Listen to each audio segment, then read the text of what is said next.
Ian, I'd just like to thank you for coming along today. I think most people know you had a stroke a couple of years ago, 3 years ago. I think you're doing amazingly well. You look really... I was determined not to let it affect me. The only thing is, of course, it affects my mobility, my hand and my leg, but it hasn't stopped me living a busy life. I do my music podcast, and I spent the last year tracing my family from Latvia, 3,000 people from one man, so we traced it and made documentary and stuff and the book, so I've kept busy every day. That was the key, to keep busy. Absolutely. The one important I want to say, believe it or not, this is true. In my entire life, I have never ever done a panel talking about missing episodes. This is the first time ever. I mean, I've been controversial, I've upset a lot of people over the years, as people well know. This lady here was my partner in crime. Between us, we did so much. And I actually wanted today to explain, I actually, one way or another, returned 24 episodes, 20 directly, and 4 which I was involved in. I would like to explain them all, because other people in the past, in the press and stuff, have tried to take it away from me and say other people were responsible. And so I was going to tell you the whole story as we talk. But if it's all right, I want to tell you how I first met you and how it began. Well, can I just say that this is a bit closer, right? Oh, okay then. Yeah. Sally works in the music industry. I think this is a really historic occasion, if you can kind of qualify a historic occasion. Ian and I did a lot of ferreting around and working together many, many years ago, but we've never got together since and just talked about what it was like and what we did. So I think this is going to be really interesting for us to be able to piece together the sequence of events that I knew what I was doing, you knew what you were doing, and every now and then, well, at the start, you know, our paths crossed and then we worked together much more. But at the very start of it all, I don't think that either of us knew where the other one was coming from, really. And it was obviously just Doctor Who that brought us together. So, over to you, boss. It all started when I first got the first video recorded. I got mine in June of 1976, which is now 41 years ago, yeah? So I'd seen one in January of 76. A friend of mine in the music business had taken Brain and Morbius Part 1, so I watched that, and I'd heard, everyone in those days had heard that video recorders existed, but I'd never seen one until 76. And the DWAS had just been formed. I was one of the first ever members. I phoned the BBC and I spoke to Philip Hinch's secretary, and I said, I've just got a video recorder. I want to find out how any other fans been taping Doctor Who, because I knew they'd never sell them to you, of course. So she told me about Jeremy Bentham. Is he in here, Jeremy? Is he still outside? I must not been here. Anyway, I went round to Jeremy's house in Hendon, because I lived in Blackpool, but I came to London every week. And so Jeremy introduced me to Jan Vincent-Busck and Stephen Payne. And they had their first little DWAS meeting in their University College Hall. And it was just a get-together, because they'd been consulted on the programme, Who's Doctor Who, produced by Tony Cash. And he'd lent them part 2 of the Zarbi, the Web Planet, episode 2, the Zarbi. He lent it them for the night to show to about 20 fans, which I went along to. I was just fascinated, so I said to Stephen, we've got to get a copy of this somehow. So what we did is he went out and he bought some Super 8 film, and he projected the episode onto a projector, and he filmed it in Super 8 off the projector, so we had our own copy. And that was the first black and white episode we ever got, by sort of illegally copying his copy. And then James Russell, who was Ken Russell, the film director's son, he was very into it. He bought a video machine about 3 months before me, so he'd take the Seeds of Doom as well, which I had missed, because the first one I ever taped off air was the Moscow Mandragora. So he went to his place in Brighton, and he managed to put this bit of Super 8 film onto video, but I remember that it was running slow, because to do with the number of frames per second, he couldn't do it at proper speed. So all we got is like the beginning, William Hartnell runs up and the TARDIS has gone, and he goes, "My ship, my TARDIS." The whole thing ran like that, but it was still our first ever black and white. And then James found out there was a little clip at the BFI in part 2 of the Dalek Invasion of Earth, from the second half, middle of the episode to the end. So we got that out and we managed to put that into video as well. So we wanted to collect these things. This sort of long waffle is all results in how I finally came to get some missing episodes, to find any episodes to start with, because my parents had a nightclub in Blackpool.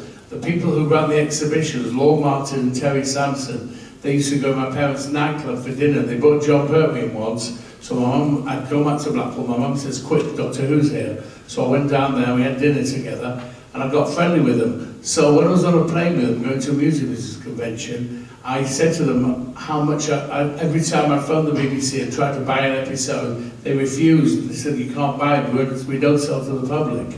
So finally, Lorne said, leave it to me, and he went and spoke to the right people, a guy called Arthur Durham. He said, okay, I'll sell you an episode because your friends here at BBC Enterprises have given the clearance. So the first thing you would sell me, he said, had to be within the last 7 years. So I got together with Richard Landon and Jeremy Bentham, and we decided that what we most wanted was Frontier in Space, because that's the one that had not been shown in Australia or anywhere. So we decided to buy Frontier in Space, so we paid £3,000, which is £500 an episode, to get a copy on video. Imagine that. And then, having paid it, they come back and said, we've made a mistake, parts 1, 2, 3 and 6 have been wiped, and there's no copy except for black and white film print. So we bought, for £3,000, we bought part 1, 2, 3 and 6 in black and white, and just 4 and 5 in colour. It was only years later we found out that it had magically survived in the Australian archives, but was supposedly wiped at that time, along with Planet of the Daleks Part 3. So anyway, we bought this first Doctor Who, and then I met a guy called John Bridger, who was actually worked at Windmill Road. And John actually broke the rules. I wasn't technically supposed to buy Doctor Who's, but he pulled a few strings, got around a few corners, and I was able to buy them. We went down to Windmill Road, where Sue worked, but she didn't work there at first. She hadn't got a job, she hadn't started then. And we watched all my favourites on the Steamboat machine. We watched Keys of Marinus Part 5, we watched Time Meddler Part 2. They didn't have any complete stories in the library, they only had odd episode examples. We knew there were some complete stories at Villiers House, which was BBC Enterprises Film Vault. We never, ever got near there to see them. It was like that was forbidden to us. So at first we had to buy every episode in the library, and they got the price down to about 200 quid an episode by then. But I mean, it was still, consider what you pay now for a DVD. I mean, it's just like science fiction land, isn't it? It's, you know, just something alien to you. But at that time, no Doctor Who's could be seen outside of transmission. And at that time, nothing had hardly ever been repeated. So I was determined to get these black and white William Hartnell episodes, which was my favourite era. So finally, having bought a few disparate, isolated episodes, we got permission to go to Villiers House. John Bridger, a very nice man with glasses, do you remember him, yeah? John Bridger took me down. We went finally into the legendary Villiers House, which, if you don't know, is right by Ealing Broadway tube station. It's the building that the tube station is attached to, and the train, isn't it? That's right, yeah. And it was sold by the BBC years ago, but at that time they owned the whole building. Anyway, we go in there, and there is a film vault, which was about the size of a green room. It's probably no bigger than this stage, and not even as long as the stage was. It was about the size of half this stage. It just had a few walls with shelves on, that's all. And so the guy who looked after, his name was Perry. He was only 18 years old. He was a young assistant. He took us in this room, and all these Doctor Who's were on shelves. And on the middle of the floor, I know I've said this before in many interviews, but I've never said it publicly. On the middle of the floor were about 7 or 8 film cans, probably more actually, there were some negatives in there. I thought there were some foreign prints, but I never quite got this right because I was told that might be a misnomer years later. I mean, you would know when you got them later. Yeah, that's a lot to remember, isn't it? Yeah. But what happened is there were You remember better than me. Well, I've been blessed with a photographic memory, which thanks from that stroke never took away from me, thank God. Anyway, if you can imagine, the power was like this. The power was that high off the floor, and it was taped up in white gaffer tape. You know the sticky tape that's like made of cloth? It was like round and round around these cans. And there was a big red rubber stamp that had been stamped on top. It said withdrawn, deaccessioned, and adjunct. It was a 3-tier process. Withdrawn meant withdrawn from sale by the BBC. Deaccession means removed from the accessions of the cards. There were no computers then, just a card for every episode, right? And junked means physically junked. Now that, Perry said, that meant his job was to take it to the skip And Pamela Nash, his boss, had told him that when he took it, he couldn't just throw the cans in the skip. He had to take every reel and unwind the film. They weren't on actual reels, they were on little yellow round circular hubs, about that big, just on a plastic hub, and then just... Called a film core. A film core, yeah. Okay, so his job, he had to push the yellow plastic core out, and then like spaghetti, literally it was called, he had to spaghetti the film, which meant that nobody could ever put it back together or save it, so it could never fall in the wrong hands again. Then take it to the landfills, either in Chiswick or what's the other one? Over in Essex somewhere, Yeah. there's a big one used. They were just dumped there, you know. Of course, people have always fantasised over the years. Imagine if we got through these landfills, was there any old Doctor Who's in there? But of course, with the rain and the cement and stuff, they'd just deteriorate into mush. So I actually was so upset, I ripped all the tape off these cans. And he got shocked. He said, "You can't do that, it's more than my job's worth." I said, who's in charge of it? Who's junking these? He says, "Her name's Pamela Nash." I said, "Where is she?" And he said, "She's just down the hall, at that third door on the left or something." So I said, "Well, we're going to see her." So John Bridger and I marched into her office. Now, of course, 1978, I was 25 years old, probably 24, not even my 25th birthday by the time this happened. It was early 78. Now imagine this woman who looks a bit like Marjorie Pruitt's hair, back off her head in a bun, black hair, and some very thick spectacle glasses, and she's sitting there doing paperwork. And imagine this 25-year-old barging in, trying to tell this woman how to do her job. She wasn't very happy with me.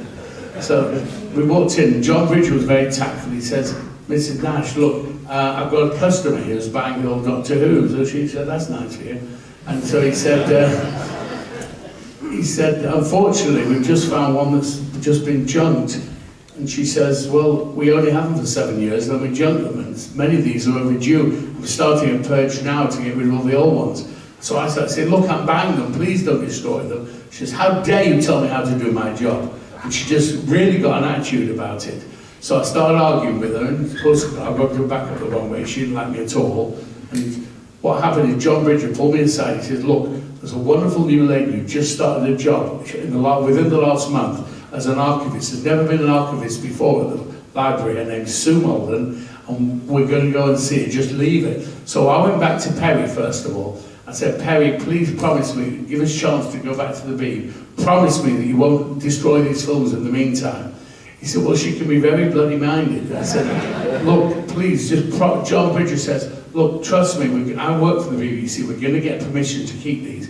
Do not destroy them." So we rushed as far as I had a Hillman Avenger, as fast as it would take me, around all the back roads from Ealing Broadway to Brentford, Wimmel Road, which is a kind of strange road, it kind of bends round, you see.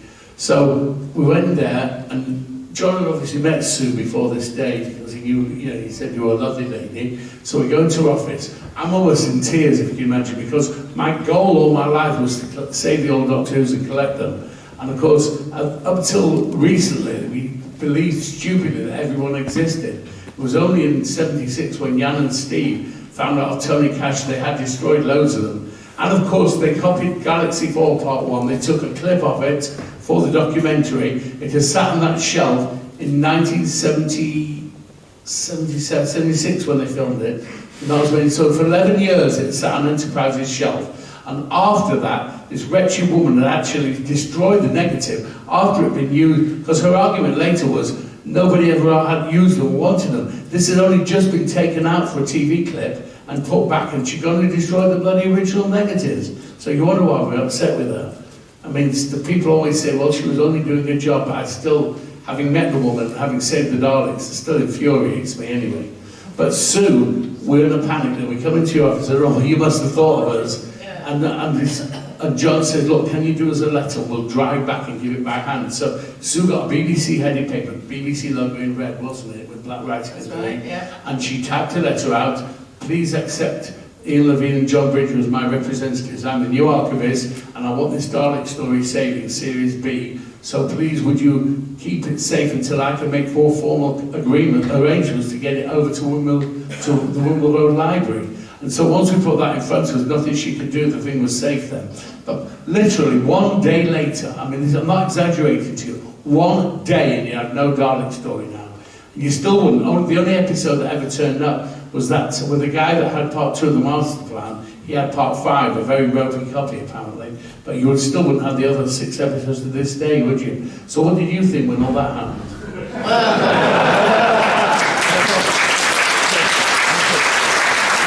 I just want to say I was timing that, and that was 14 and a half minutes, Ian, so well done. Yeah, I'm sorry, but it's a true story. As it happened, I'm just... If it's too long-winded, do you want me to shut up? No. I think it's lovely, and for me it's great to hear that. Because I was saying earlier, that bit of the story I didn't really know. All I knew were these 2 lunatics, hot and sweaty, barged into my room saying, write us a letter. I can't even remember what I wrote. I don't know who's got the letter. How Nash? I would have thought you'd kept a copy. I don't know, I might have done it. I remember it said, please accept this introduction to Ian Levine and John Bridger, who are my representatives to save this Doctor Who story from being junked. Amazing. It is important to the BBC that it's been retained in the archives. Yeah. Well, shall I tell what I was doing while you were running around doing that? I had been working in the BBC Library for quite a while as a library assistant or an assistant librarian there. And unbeknown to me, the BBC had come under some criticism from various places about its selection policy and Peter Cook, particularly. Yes, public issue about yeah. All his old non also has been destroyed. Well, they hadn't all been, but it was quite difficult boring in with the detail of where they all were. And what they had done with quite a lot of those was transfer them to film recording. So yes, the tapes had been wiped, but a film recording copy had been kept. Not every episode had been kept, so it was a slightly difficult discussion to have with him about that. But what went on with that is sort of iconic of what the problem was with programs that were recorded on videotape in those days. Videotape was not really seen to be a long-term preservation, retention medium. It was seen as a way of pre-recording something, broadcasting it, and that's the end of it. So almost as if it was live. They only pre-recorded because they couldn't do it live, and with more and more output and more complex output, it became increasingly difficult to do things live. So they would record them on tape, transmit them when needed, keep them if there was a repeat scheduled, if not, release them, reuse the tape and re-record over it. Yeah, every department had a £100 bonus if you would wipe the tape and let it be reused, which is why Barry Letts let so many be wiped. He admitted later to paying him a few £100 more for the programme. Yeah, it really was all reflected in their budgets. So anyway, back to the history bit. So there's some criticism of the BBC's selection and retention. And Lord Asa Briggs, the historian, who wrote the history of broadcasting in, 4 volumes, I think he wrote, and another historian's been taking it forward. He was called in to do a review of the BBC's selection and retention way of working, and to make recommendations. And one of the recommendations he made was that there should be a person responsible for the BBC's archive policy. Which was you. Well, he didn't say it'll be her. No, but you were the one, you were the first one, so ever. The job was advertised, and I applied for it. In a way, I was probably the best qualified to apply for it, because the summer before, I'd worked as the researcher on a program called 40 Years, which was the first ever big compilation program made about the history of television, basically, and it was the BBC's 40th anniversary. So by having to work on that and try and find all these different titles and clips and so on, I learned far, far more about what existed and what didn't exist than anybody else did. And so I was in a very good position when I applied for the job, and as you say, I got it.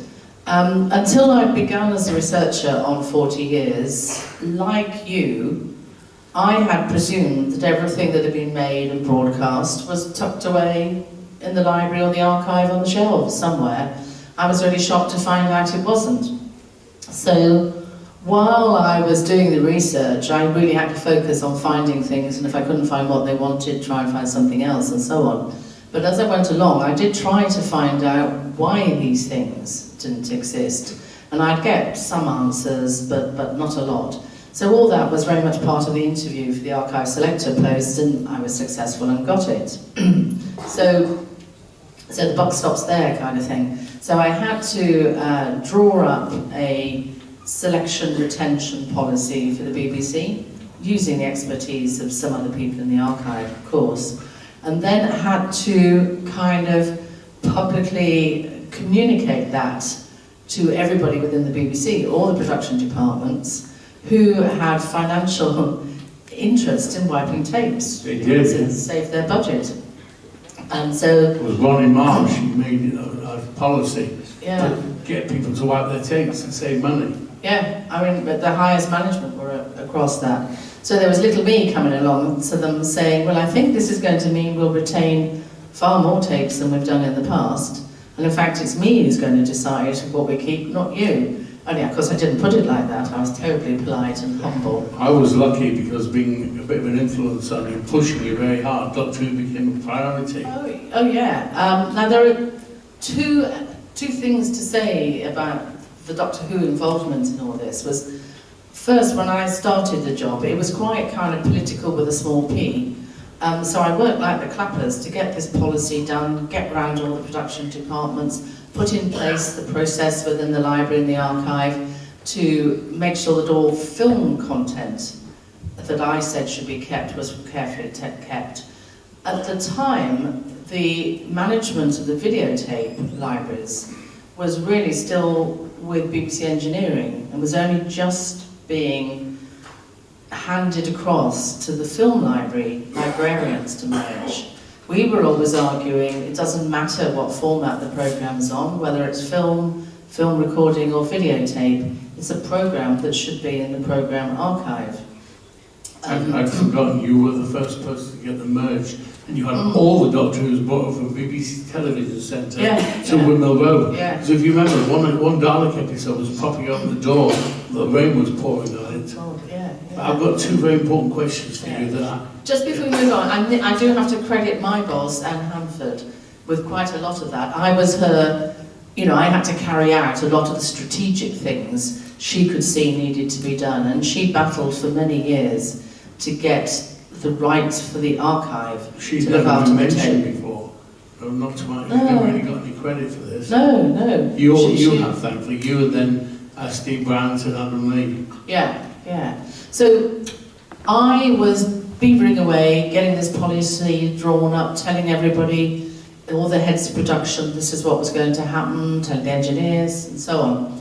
And I remembered back to the research for 40 years and thought, now I wonder why some of this stuff is missing. I wonder what is missing, why isn't it there? So I started going around the engineering people. I found out about this view that videotape was not really a long-term format, that it was very expensive, they could reuse it, the pressure on the production departments. Then I learned about copyright and the national agreements that broadcasters have. Equity, 7 years. Yeah. Yep, the main unions, Equity, MU, Writers Guild, Directors Guild, and so on, all of which limited the length of time that the broadcaster actually had the right to exploit that work of theirs, whether it be this affected drama and music, obviously far more than documentary.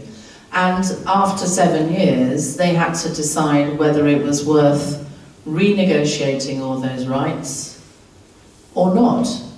And they've got to think, well, what are we going to do with these old programmes? So on many occasions, they didn't bother renegotiate the rights. The unfortunate thing is, with videotape, you can even see an argument. Okay, you can wipe it over. There might be an argument to justify it, as much as we hate it. But with films like Doctor Who prints, there was no argument because they'd already been paid for. All they did was take up a little shelf space. Yeah. They didn't need to destroy them, but they did. That a lot of that was more maybe in the enterprises side, because to some extent, once some of the film recordings had been made, as you say, there was not much point in wiping them other than the space they took That's up on what the Perry shelf. said, it was just to clear space Yeah. on the shelves. Listen, before I forget, I must ask you these Okay, questions. I've never ever discussed this with you before. Yeah. Now, when you told me, when you went and saved the Daleks, you went down to see Pamela Nash, and you created a more formal agreement that they wouldn't destroy any more Doctor Who's, they would send them to you. You told me at the time, because you called me over to your office, you said, I went down to the loading bay, and there was these 2 old cans in the rubble of Doctor Who that had been returned from somewhere. One was the Web Affair Part 1, and one was the Zarbi Part 5, Web Planet Part 5, which existed, and in fact, the Web Affair didn't exist at that time. And you put it in the steam bay, and you sat there and showed it to me. Do you remember how you actually found them? Now I've jogged your memory. Were they literally in the rubble and the dust? I think they were. I've got a feeling they were just on the floor there because you said that. there was. So just to wheel back just a bit, once I'd done all this strategic stuff, I sort of sat back then and thought, well, what am I going to do now?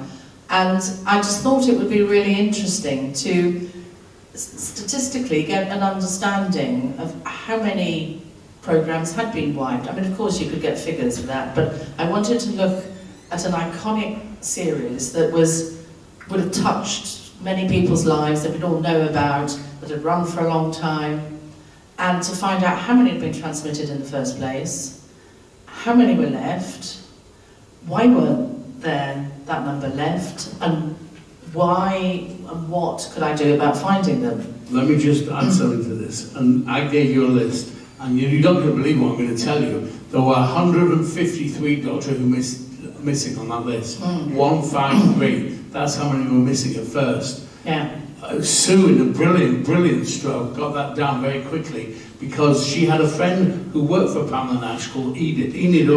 Yes, Enid. Enid, yeah. And Enid was not like Pamela. She could see that these were valuable. Yeah. And so she'd given them to the BFI, hadn't she? Well, this was like going on a parallel track, I think. So to finish my bit, John Bridger knew that's what I was doing because I wanted everybody to know everything about the archive policy, how important it was, how it's going to change things, and what I was doing. So John was one of the people working around that I thought it was important he knew what was going on.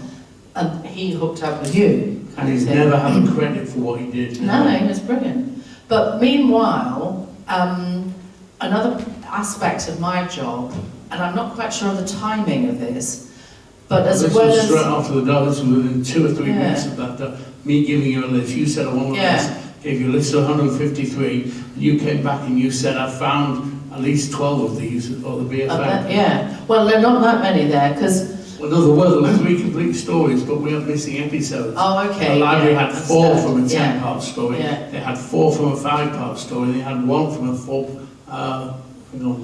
Crotons. Yeah, there were bits of 3 stories missing, you see. Your memory is incredible, absolutely incredible. But you didn't get them, you went and got them. Yeah, so what I was going to say is another part of my job was improving the PR of the BBC archive as well, to sort of boost confidence that we were operating a good selection and retention policy. And one of the key areas that criticism came from the BBC was the BFI. So part of my job was to build a good working relationship with the British Film Institute and particularly the National Film and Television Archive, which was part of that, which at the time, a guy called Paul Madden was the television officer, or whatever his title was. And he was producing a book called Keeping Television Alive. And he wanted me to help him check all the details of the BBC items that were in this. And this book was a book catalogue of all the television content that was in the BFI. And he was asking me to check the BBC stuff, which I thought was great. I was quite happy doing that. And then what I wanted to do was to feed into the BBC catalogue the fact that there was a copy of a BBC programme in the BFI. So if we needed to find it, we could, kind of thing.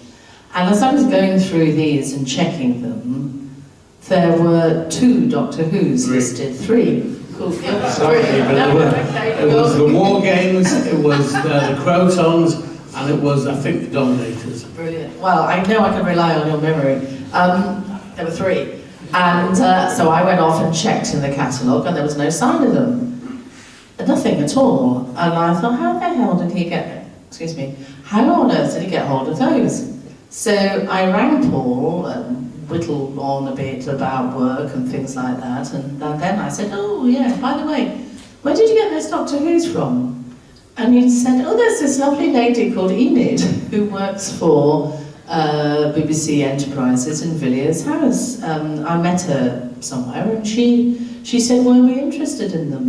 I said, oh yeah. So I shot off to Villiers House to find Enid and find out what was going on. Now, you must have been pursuing the same path, kind of roundabout. This is the bit I'm not quite sure of the timing of this. I only know what I heard at the time, that Enid worked as a secretary or something to Pamela Nash, and also was some assistant to her, and she was a bit horrified at the way these were being destroyed. So she instead of having them destroyed, gave them to the BFI. That's the impression I got. May have been, because when I got to see it, Enid was in charge of circulation and distribution of all the programmes that BBC Enterprises were selling. And at that time, they were selling most of their stuff in a film recording format rather than videotape. So she ran the whole circulation. She kept the log and the record of all the film recordings that they had, most of which had been transferred from the videotapes. She told me that when I came up there saying, this is fantastic that you've got all this, we really need to get it into the archive. She said, oh, we always assumed that the original videotapes were still in the archive. That was Pamela Nash's excuse. They only destroyed their copies. Yeah. And the masters were still at the BBC without ever bothering to check. Yeah, well, you're right, without bothering to check, but it was it's an understandable assumption. You borrow the videotape from and bear in mind, BBC Enterprises, now worldwide, was quite a separate entity from the rest of the BBC because of license fee arrangements. There was no way any BBC activities paid for by the license fee could be used to subsidise the commercial operation, which was BBC Enterprises. So that led to very separate organisations and possibly not much in the way of communication between the two, unless it was something that one or other of them specifically wanted. So Pam Nash's department, and probably Enid in particular, would be borrowing the tapes, making a film recording for their use, sending the tape back. No reason why they would think the tape would disappear. They understand, I think it was understandable. I refute that, because in 1976, Tony Cash went to Pamela Nash and said, we've got a lot of stuff missing from the BBC archives, and we need to borrow your copies to make clips. And all those clips you saw in that documentary called Who's Doctor Who, most of them came from the copies of Enterprises, including the clip from Galaxy 4 Part 1. Now, Pamela Nash knew this. I've spoken to Tony Cash once years afterwards. She knew this, she knew what he'd said, and she still went ahead and destroyed Galaxy 4 after this event, knowing that after 11 years someone took it out for the negative to make a 5-minute section of a positive print, and then prune that down to a smaller clip.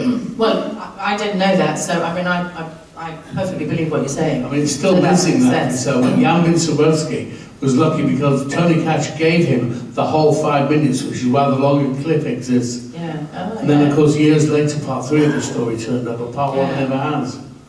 Yeah. Well, that bit I don't know, and I quite believe you that she did know. I could personally just see, and I didn't talk to Pam Nash at this stage, I was talking to Enid. Yeah, but I did. And you did, you see, but we didn't know at that point exactly what one another were doing. So from there, I established a great relationship with Enid, that she let me go all through the card catalogue that they had. I marked every card, every title of programmes that I wanted the neg, or I wanted anything of, preferably the neg. It was then arranged that anything that was sent back for destruction, she would send directly to me, and I would sort through it. Those ones on the loading dock floor, though, like the Work with Fear Part 1, Yeah. which was the only copy until recently. So, was that not entered in a card system because it was an isolated episode? No, You told me, I don't know if you remember, you told me at the time, I literally picked up off the floor covered in rubble and dirt. yeah. I probably didn't bother check whether it was at that stage because I'd found it, if you see what I mean. And obviously I had to get Enid's permission for this and build up a good relationship with Enid. So it was probably some weeks later that I went back marking all the cards in their catalogue. So I would have picked that up without not even known about the cards then. Maybe she told me about them later. It took me about a year, I think, to get all the Doctor Who's, everyone from their vault to you. Yeah. And then you said they're no more being wiped ever.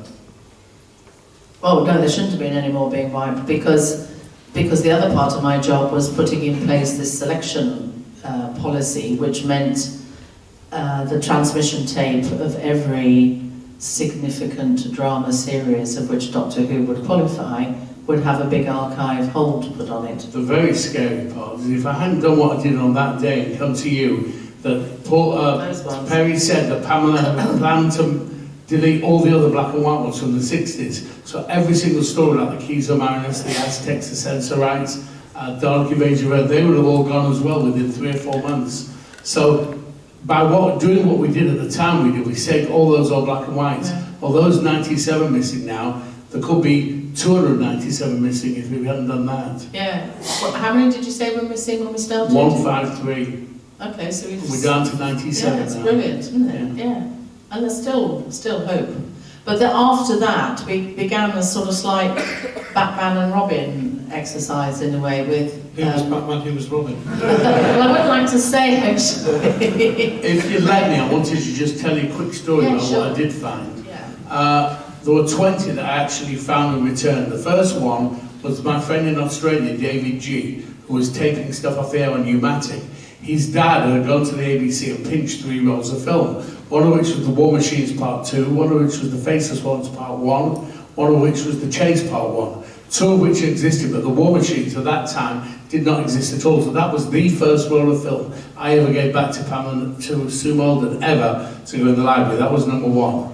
And then Bruce Campbell found me the Reign of Terror Part 6, and that was the second one. I gave them to Sue. It was all done on a never revealed where they came from kind of basis, and they went back. And so bit by bit, I mean, the rest of the 20, we found eventually in Nigeria all of the Time Meddler and all of the War Machines, so we completed those stories. But in the meantime, I'd found 2 BBC engineers who worked for the Beeb at the time, actually in VT or in, to what would you, where you put film to VT, what was that called? Yes, in the Telecine department, yeah. So Roger Stevens was a Doctor Who fan, and he was paranoid. He says, and he had several missing episodes. He said, look, give them back, please, but I don't want my name bringing into it. All they need to know is they came from Ian Levine. Do not mention me. And so, okay, now, I know Philip Morris had a go at me saying they didn't come from me, they came from Roger Stevens, but what could we do? I gave them back because he said he didn't want his name attached. And that was the Invasion of Dinosaurs Part 1, which would have been the only part we missed. Thank God, has never turned up otherwise. Abominable Snowmen 2. And his friend Ian Stewart, who was also a BBC engineer, he had the Time Meddler Part 1 and 3. Well, he had all 3, 1, 2 and 3. But there was already a ropey copy of Part 2 in the archives. And as Sod's Law would have it, in Nigeria, I found the whole 4 parts. And at that time, I'd spoken to Sue, and then her successor was Steve Bryant, because there was a man called Darren Gregory in Blackpool. He claimed to have the last 2 episodes of Fury from the Deep. It was a complete bullshit, it was total lies. But we decided to not let the public know that, not officially return these 2 Time Meddler episodes. Something I've been criticised for all the time. I long talked to Sue about it. It's just to keep something back, because Darren Gregory says I will only part with episodes for other missing episodes. So we thought if we keep a couple back, then we've got something to trade. And of course, nothing else ever did turn up. But let me have a quick look. There you go. So we've got $7. Sorry, it's hard. Yeah, $7 episode. Okay, Reign of Terror. Now that's interesting. Bruce Campbell gave me Part 6. And then I went to Peter Lydia White, later Roger Brunskill, who worked at Enterprises, and we telexed every country. We had a list of what's called the bicycle system. 28 different countries have been bicycling Doctor Who's. I think more have had a little 28 prints big bicycled. All I know is we telex. Does anyone know what a telex is? It was a sort of old telly type thing. This was 1981, I think. Back then, I think, yeah. We telexed every single station and said, we know you've had Doctor Who, could you see if there's any still in your archives? To which the Iran TV came, which is true, I saw the reply, it said, what in the name of Allah are you talking about? But luckily, Cyprus came back and said, we've got 4 episodes of The Reign of Terror, parts 1, 2, 3 and 6. I'd already found a different part 6, but we didn't have 1, 2 and 3. Unknown to me, Paul Venetis had done his own research and found, he wasn't working for the BBC at the time, he had found out on his own back, I didn't know who he was then, that about these episodes sort of coincidentally with me, but I was the one that got them back and actually returned to the beat to Sue, and they came back. Let me quickly look again. So that's 7 Daleks, 4 Reign of Terrors, that's 11, 4 War Machines, 12, 15, 3 Time Meddlers, because the big had part 2, that's 18, and Bob on Snowman makes 19, and Invasion of Dinosaurs 20. So I single-handedly returned 20 episodes to you or to Emily as Ian Levine.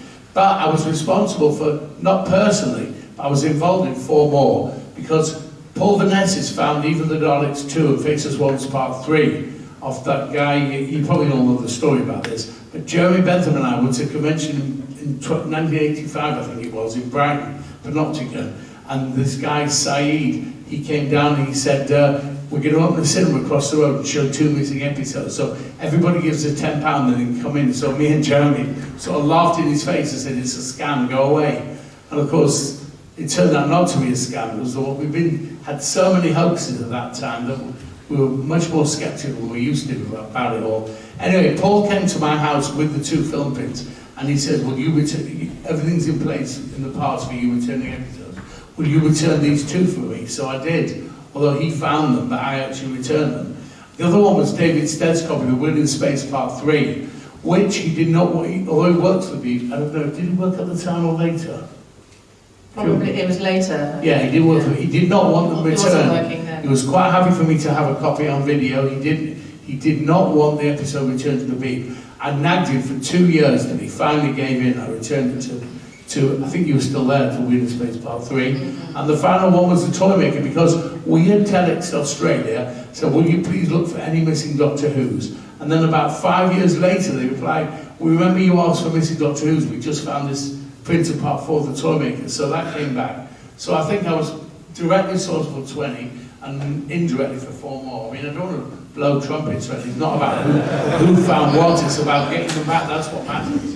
Similarly with the colour stuff, I met Tom Lundy from Chicago, who had beautiful off-air copies of Terror of the Autons and the Sea Devils and what were the other missing ones? Terror of the Autons, the main one, was completely missing in colour because the people wiped it. So in the end, Steve Roberts and James Russell came up with the idea that we would go down with Tom Lundy's colour copy and merge it with their black and white film print from being put through as sharp a process as it could, so we managed to produce a wonderful colour copy and restore that. We never had any of this kind of chroma thing at the time, because the one thing no one ever took was Mind of Evil, so I almost despaired of ever getting to see it in colour. I think what they did was miraculous. But I think I did, you remember I found the pneumatics of all those colour purple yes, yeah, and you gave me about 50 blank pneumatic tapes and I got them all copied, and back from Lionheart, some stations, they wiped the 2 inches, but they still had pneumatic copies, 3/4 inch, of Colony in Space and Colony in Space Time Monster. It was all from the, Lionheart had only bought 3 series of Doctor Who, and not Spear from Space, they bought Silurians through to the Time Monster inclusive. So they're the ones that we managed to find pneumatic copies. And the final thing in the key was the Demons. They wiped all copies of it, but this one station in LA called KCET, a guy called Andrew Trent-Acosta, he had 2-inch tape left from about 3 years earlier, the Demons, so they still had the right for 1 more showing, so they announced it was going to be in Los Angeles. When I found out about it, I went and spoke to Tom Lundy, he lived in Chicago. We didn't know how to get it taped, but he had a cousin in LA called Magland, who I paid for the hire of a Betamax machine, and we taped it off the air in colour. About 3 months later, I went to LA, and they took me to the station, TV station, to meet Andrew Trent-Acosta, who was fascinated by the whole story, but unfortunately he wiped the tape only about 2 weeks after transmission. So the only existing colour copy was the one that we arranged to have taped in Los Angeles. And anyway, eventually I spoke to BBC Canada, got a tip-off. Someone says, a lot of these Pertwee 2 inches are still at the BBC Canada. You phoned them and they said no. Yeah. They refused, they said, we haven't got them. And someone else, it was Andrew Trent-Acosta actually, he said, someone he knew who worked in Canada said they were there. So I explained this to Sue, and you got someone to actually go in the vault, and lo and behold, Inferno and Pools of Axos, Colony in Space, were all there on 2-inch tape. They'd been marked as being wiped, but they hadn't actually been wiped. They were still there in BBC Canada. You got all the original 2 inches back. Yeah. And I've still got the Pools of Axos, not Pools, but that Curse of Pelham Part 2, which was so damaged it stuck to. They were talking earlier about making tapes. This one just glue. The glue was oozing out the tape. So they baked it and they got a transfer off it, and they gave me back the 2-inch tape, which I've still got to this day, the original. Wow. BBC Canada, 2-inch of Curse of Pelham Part 2. So we got, in the end, now we've got virtually every John Pertwee in colour. And Invasion of Dinosaurs didn't exist otherwise, so we're very lucky. When you watch John Pertwee, you don't realise how lucky we were. When I bought Fantom in Space in black and white for 500 quid an episode, you don't know how lucky you are. You can buy it on a DVD for 15 quid. Yeah. And I said to Pamela Nash, my exact words, one day you'll be able to go into W.H. Smith and Woolworths and buy these on a shelf. Of course, Woolworths went bust, but the principle. Yeah, you're so right, yeah. And I must admit, when we started putting the word around that we were looking for Doctor Who's, obviously you doing it, I was doing it as well, somebody in the VT area told me about the F-tape store. Did I know about the F-tape store? And I said, no, where's that? And they took me to see it. And they were all taped with the prefix being the F for foreign, which is a bit ridiculous. So I started going through all of those. Now I can't remember whether I actually found any Doctor Who's there, but I certainly found copies of BBC programmes that had obviously been made for sales purposes that weren't in the archive.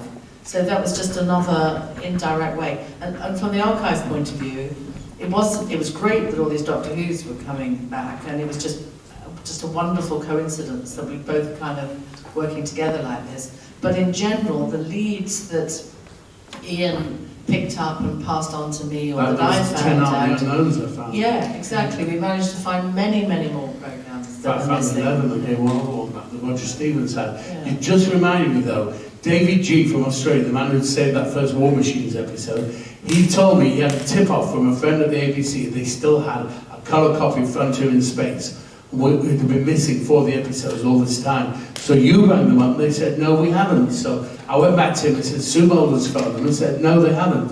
So he went and checked his source. He says, yes, they have. You've got to tell Sue to insist. So you insisted, they went and searched for it. And lo and behold, all 6 episodes in 625 colourful, full broadcast transmission. And they had actually, Martin was being wiped and they hadn't been wiped again.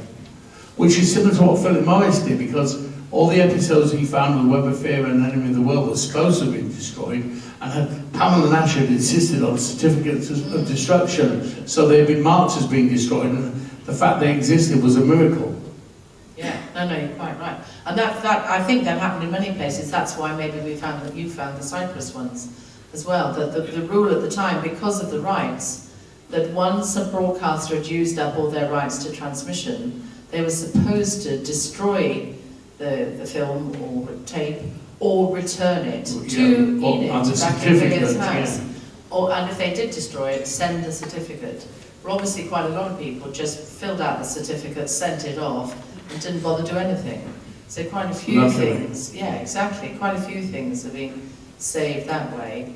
And then again, I never know the full story, but the odd one or two turn up in strange places. You know about the Mormon Church Hall. Yeah, 2 Masterplan episodes, yeah. There was another one came back, I think, from New Zealand that someone had found. That's the Lion, yeah. The Lion. Yeah, the most interesting was the Tomb of the Cybermen, which of course was the most wanted story at the time.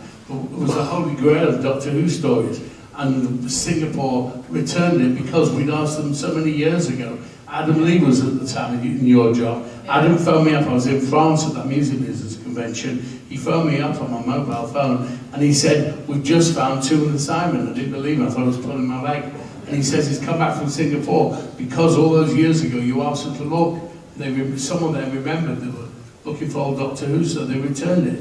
I then got given a free copy for my past work, an appreciation of what I did. So I went around, phoned Steve Robertson. He was working as a VT engineer in the basement of the BBC television centre. So that exciting night, I went round with 4 film cans of Two in the Simon. Steve and I sat there transfixed and watched them through. I mean, despite what anyone said since, I still think it's one of the greatest Doctor Who's ever made. I mean, yeah, you can't expect 2,000 special effects on a 1967 TV programme, which my cousin was the star of, Shirley Cooklin, which I'm very proud of. My grandma said to me at the time, "My favourite niece is in your favourite TV programme." So I was very excited about that. Oh, brilliant. What a lovely coincidence. She was married to producer Peter Bryant. I was a husband. Yeah. Had a son called Benjamin Bryant, got killed at 18 in a boat accident. Very sad, in a tall ship race near the Bahamas or something. She never got over it. She's an amazing woman, Shirley Cooklin, amazing. I might ask a question. It's from learning honey.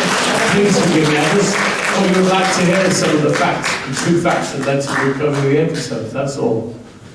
Ian, where does this passion, this passion for finding missing episodes, is it because... It's a passion for Doctor Who that started when I watched the first episode. I'm probably a bit OCD in this. I've been 3 things that have dominated my life. Number 1, Doctor Who. Number 2, my love of soul music, Northern Soul. And number 3, tracing my family's genealogy back to Latvia. And I've spent so much time on each, I've become an expert on each. I just probably very fixated on something when I start. And the periods when Doctor Who is the most important thing in my life, periods when the soul music is, but I always seem to fluctuate between the 3.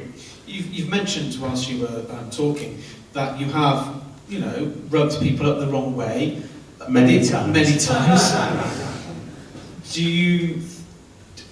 Was it done intentionally, or is it because you have this passion to get these completed? I've had many discussions with friends like this. Sometimes you can push so hard you can alienate people. But if you stay like passive and don't push, you won't get anywhere. It was only by my pushing that I found the episodes in Nigeria, but all of the war machines and the time meddler. You have to push. Sometimes you upset people to push, but usually get more results. It was the same with tracing my family. Sometimes I made nuisance of myself. People put the phone down on me, but others thought it was wonderful. You have to push to achieve anything. I mean, I won't take no for an answer. I did with Pamela Nash. She said no, and I refused to take it as an answer. We were around to Sue Malden. That's just in my nature. I'm very, very pushy. I didn't dare say no. I was only 25. And obviously, you still actively hope missing episodes would. I got very depressed. Look, my feelings about Philip Morris have been fairly well known. I think there's a right way and a wrong way. Luckily, he found you 9 missing episodes, which is fantastic. But I think if you're going to find episodes, be transparent and open and let people know. The need for secrecy, I think, is an anathema to me. I never kept my stuff secret. I was only too happy to do it. John Nathan Turner got me to write the whole 1973 20th anniversary Doctor Who special, in which for a whole page I listed the missing episodes, put out a plea around the world of what it meant to us. I think we have to work together. That's how come they found things like the lions in New Zealand. Ian, I just want to pick up on something you just said there about working together.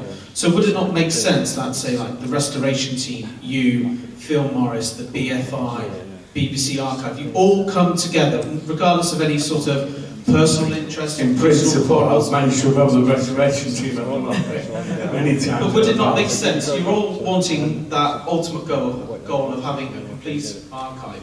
Would it not make sense to bury the hatchet and say, let's come together and work together? Well, I came in here today and hugged and kissed Paul Vanessa and Steve Roberts, so I think so. I love them to bits, I always have. Look at Paul even spilled some of that tea. Or was it an accident? Are they in here? No. No, they're not in here at all. Okay.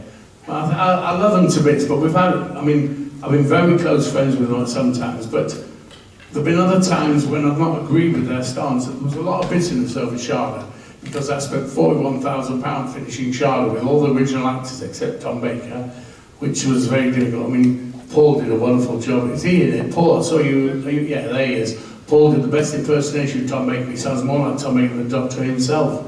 Anyway, we finished Charlotte with everyone. What's her name? Shirley Dixon and Christopher Neame, everybody that was in it. And I animated it, and I think it's wonderful. And of course, I wanted it to be released. And all the time, Dan Hall led me on to believe it was going to be. But we just, in the end of the day, he just threw a hissy fit through his toys out the pram, and it never came out. So I've got a £41,000 project I can never do anything with, because it's BBC copyright. I've got all the missing scenes that weren't recorded. At least watching it, I've got the pleasure when I watch it as a story. I mean, I've done, as a foolhardy thing, I've done several other projects. Like Adrian Riggles was Lost in the Dark Dimension, which we completed again, which was just wonderful. Again, I got Sylvester and Sophie Aldred to be on it. And I've been very lucky with what I've done, but the problem is that I've got some wonderful projects that all of you would love. And if I gave them to you, I'd be breaching BBC copyright, so I kind of have to keep them to myself. Not by choice, but because of the law.